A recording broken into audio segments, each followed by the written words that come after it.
Welcome to my channel, detailing events throughout the decades. 1952. The Great London Smog. On 5 December 1952, clear skies dawned over London. A cold spell had gripped London for weeks, and people stoked their fireplaces in an attempt to keep warm. During the day, fog began to form. This wasn't unusual. The fog began to enshroud the famous landmarks in England's capital.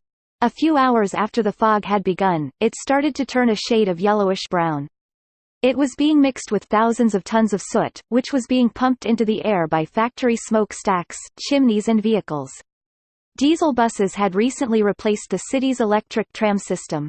And this added to the toxic fog mix. People carried on as normal, but within a day, it began to get impossible to ignore what was happening.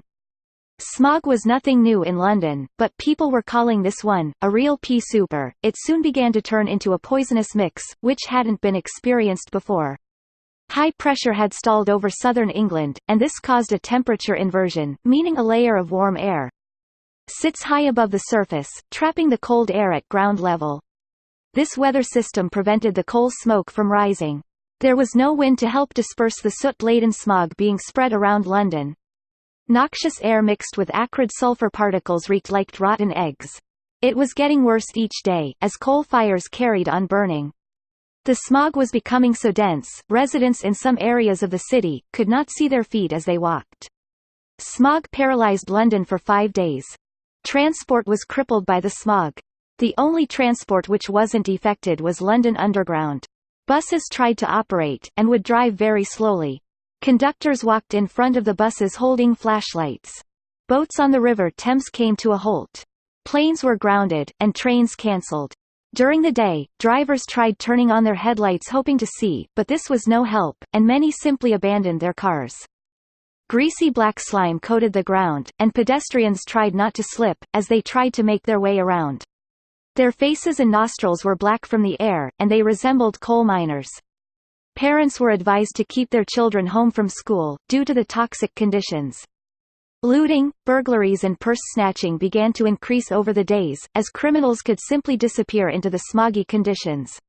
Soon, smog began to enter into buildings, covering exposed surfaces with the greasy black slime. It became lethal to elderly people, children and anyone suffering from respiratory complaints. This was only realized when undertakers began to run out of coffins. It is estimated that around 4,000 people died prematurely in the aftermath of the smog. Bronchitis and pneumonia began to increase. Many experts estimate the death toll was at least 8,000, maybe even as high as 12,000.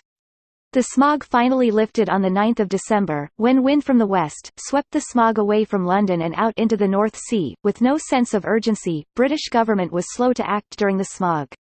After all, fog wasn't uncommon in London. Parliament passed the Clean Air Act of 1956, after a government investigation. This restricted the burning of coal in urban areas, and authorized local councils to set up smoke-free zones. Homeowners received grants from the government, to try and get them to convert from coal to other heating systems. Coal was the big source of heat, and getting people to change to gas, oil or electric took many years. Fog during this time still occurred. In 1962, another fog event would go on to kill 750 people.